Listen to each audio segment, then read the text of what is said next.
What's up, everybody? Welcome back to another episode of an Italian Mafia Saga Book 1. This is yours truly, Ryan O'Leary.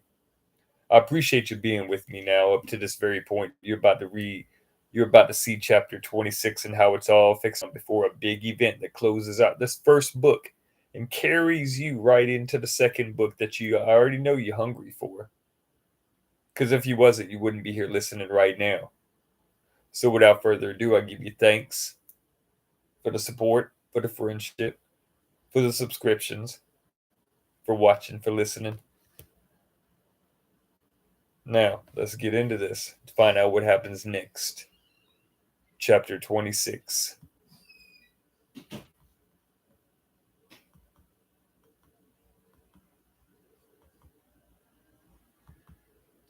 I thank y'all for being here. Because this thing's gonna blow up. And y'all were right here before it happened. Chapter 26.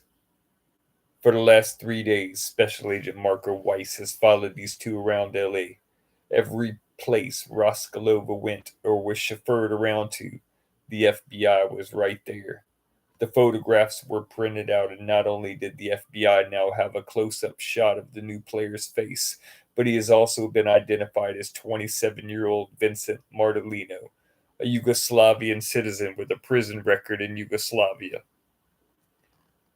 The FBI now knew that Vincent Martellino went to prison with a Yugoslavian government agent named Ronaldo Carmici, and that Carmici was murdered in a Yugoslavian prison for being exposed as an informant. They also knew that it was Mikhail Raskolova that paid off the prison guards so that Carmici would be murdered and unable to ever testify against Mikhail. The FBI has followed Arista Raskolova and Vincent Martellino and watched them get out of a showroom wax job orange 2023 McLaren Artura and go into Academy LA, one of LA's hottest nightclubs, then club hop all night to Avalon Hollywood.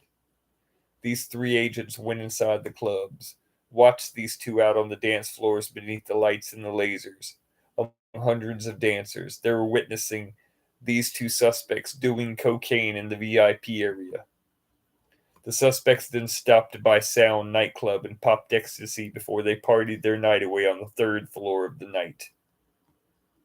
The FBI also donned Brunico suits and managed to infiltrate a house party at the Raskolova home in Palo Verde Estates. These agents tread among the same floors as Mikhail Raskolova, the mafia boss who bought this home. There were at least 300 people at this house party made up mostly of Russians and rich Arabic entrepreneurs that Mikhail did black market business with. The three special agents sat in Tally's office back at the field office. For the last 3 days, I've watched these two hang out all over LA like they're best friends. All they've done that I've witnessed since they were at the port the other day is enjoy life like nobody knows what the fuck's really going on.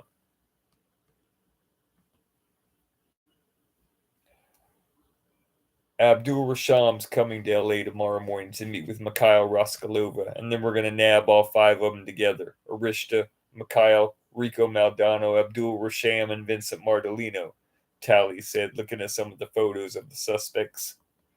You really think it's going to be that easy? You forget one very large detail. Karina Marchikova. She'll kill all three of us before she ever lets Arista get captured. Mikhail will kill her and she knows it. We're not ready, Special Agent Tervino said, then rose from his chair to get a water from the fridge. Tonight, Arista and Rico are going to be at the port to move the shipment to the garage. We need to be there to arrest all of them, and we can take care of Rasham tomorrow, Tally said. You don't know what you want to do. We're going to get killed without a plan of action against these 5 Russians you both want to go round up tonight. Weiss replied. Special Agent Tally set the photos down and got up from his seat.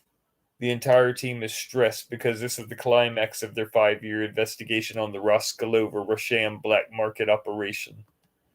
We do have a plan, and we're going to be there when they get to the port tonight, Tally said, ready to bring the Raskolovas down.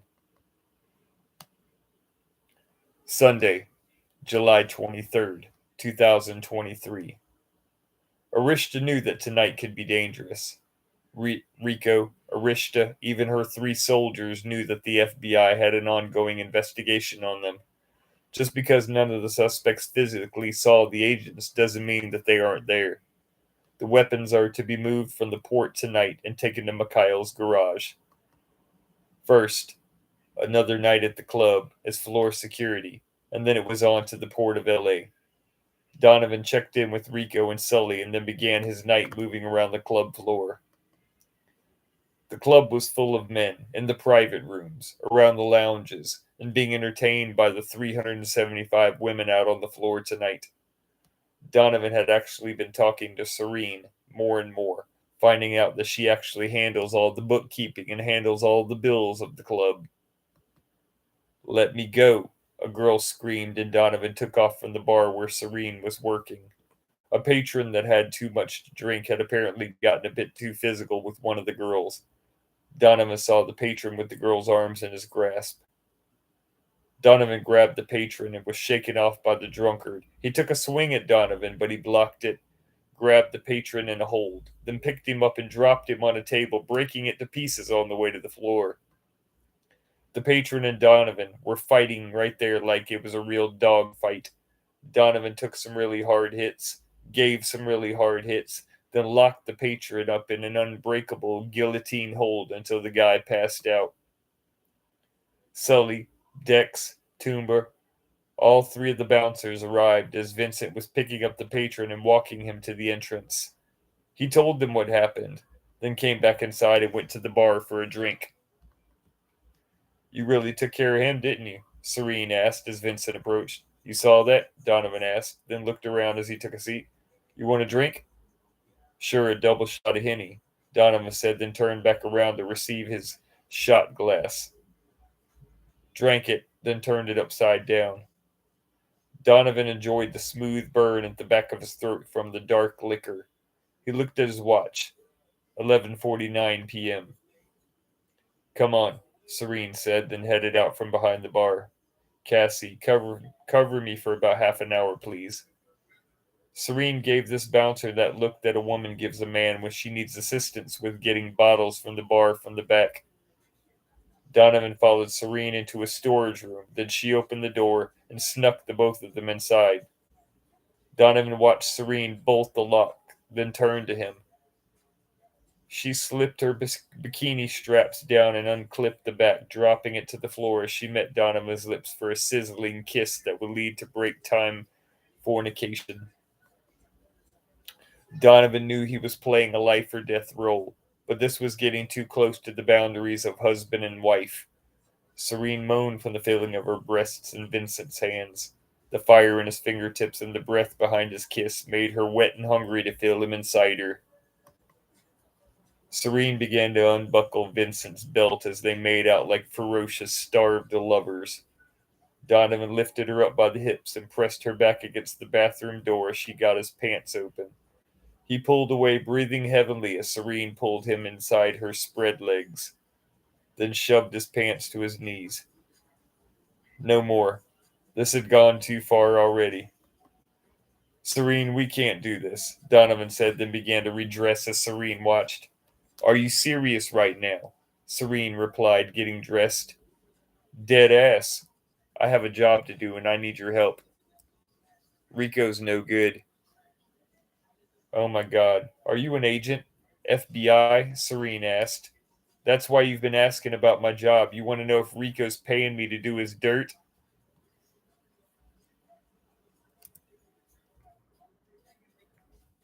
Donovan waved his hands to get Serene to calm down. He had to talk. Something he never does. "My name's not Vincent Martellino. My name's Donovan Lovato, and I'm 17 years old. I accepted this job for Del Toro Amicio," Donovan said, hating every moment of this. "Who the hell's Del Toro Amicio?" Serene asked, starting to really listen. Donovan sighed and threw his arms down. Serene knew there was more. "Why are you acting like you don't want to talk?" "Because I don't talk," Donovan said in a bass-filled tone. Is this some kind of mafia shit you can't talk about and you're about to whack Rico or something? Yes, or something, Donovan replied, then Serene headed for the door. I don't want anything to do with this. I quit. Donovan ran to Serene as she reached for the door, then raised his hands as a sign of peace. Please. In Rico's safe, there's a file on a guy named Donald Shields. I need that. Please, Donovan said.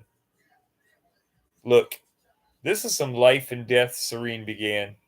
I know. I'll protect you, Donovan replied. Serene wanted nothing to do with this madness. She knew there was something going on. Rico just seemed like a hustler. Okay, I'll get the file, but you're coming with me. Serene and Donovan exited the storage room and casually made their way upstairs. Sully watched Vincent go upstairs with one of the girls who worked here, Serene Maxwell, Rico's secretary and bookkeeper. He knew Vincent was an imposter, and he followed them both. Serene entered Rico's office. He was out on personal business, and they had some time to get what was needed and get out. Donovan watched the door as Serene checked the camera, and Donovan went to the picture of the Sumatran tiger, swung it open, and there was the safe in the wall. 15 right, 12 left, 4 right, Serene said, and Donovan turned the dial and opened the safe. He looked at the file and saw the stacks of 100s and other things in the safe. Shit, Sully's coming up here, Serene said as Donovan closed the safe, then the frame, and the door opened. Sully's eyes went cold as quickly as his face went straight. He closed the door behind him. I knew you were an imposter, Sully said in his thick Russian accent, then approached the two culprits. Donovan handed the file off to Serene, then turned and swung his left foot, kicking Sully fast and hard across the right side of the face, knocking him off balance. Sully's a big old boy for a Russian. He took that kick to the right side of his jaw, rubbing his face as he smiled. Donovan threw another fast right side kick, striking Sully dead in the front teeth, knocking him off balance again, but not much else. Donovan threw another kick and was caught by Sully with both arms. He picked Donovan up and threw him into the wall, landing on Rico's desk, smashing the computer screen and knocking stuff on the floor. Donovan came off the desk and ran at Sully. Serene watched as these two men strained against each other for force and grappled with each other like two massive bears fighting. Serene watched Sully drag Donovan and slam Donovan all around the office like he was a rag doll. But Donovan still fought back. Sully was being punched hard in the face by Donovan as he choke slammed Donovan on top of the desk. This guy was going to kill Donovan. He uncovered an 11-inch crystal-handled sharp letter opener on the desk as Sully began to choke him out like a toy doll. Donovan's left hand came out from under a sheet of paper and he stabbed Sully in the side of the neck, and blood began to run down his neck. Things got really messy when the blade came out and went back in. Sully picked Donovan up with his left hand by the throat as blood ran from his neck and suspended him 5 inches above the floor as Donovan stabbed this huge Russian over and over right in the side of the neck. Both men were yelling like beasts as they fought. Sully yelled in pain, releasing Donovan to grab his bleeding neck. Donovan lunged forward and rammed Sully hard with the top of his head, smashing Sully's nasal cavity. Sully screamed as blood seeped through his fingers. Then Donovan connected with a hard right kick across the left side of Sully's face, directly across the eye, knocking him against the desk to the floor. Donovan hurriedly grabbed Sully around the neck. Serene watched as Donovan snapped Sully's neck with a violent turn of his head.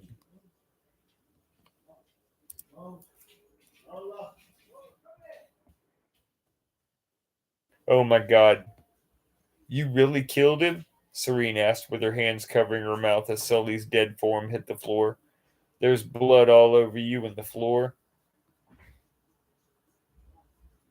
Donovan picked the body up, drug it to a closet, and put it inside.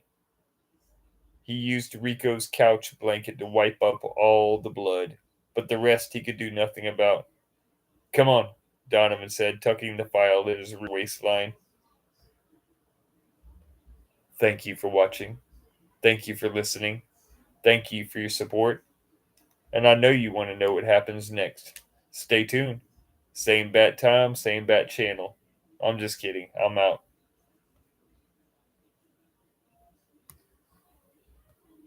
But do not go far, because I will be back again, Lord willing.